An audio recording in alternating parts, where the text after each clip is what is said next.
പോകാല്ലേ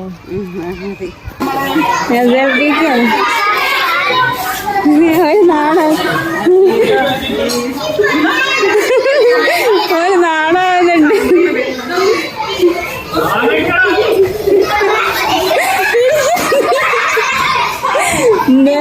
ഓടല്ലേ വന്ന് വാങ്ങിക്കോ ഒന്ന് നാടാന്ന്. ഇനി വാങ്ങിക്കോ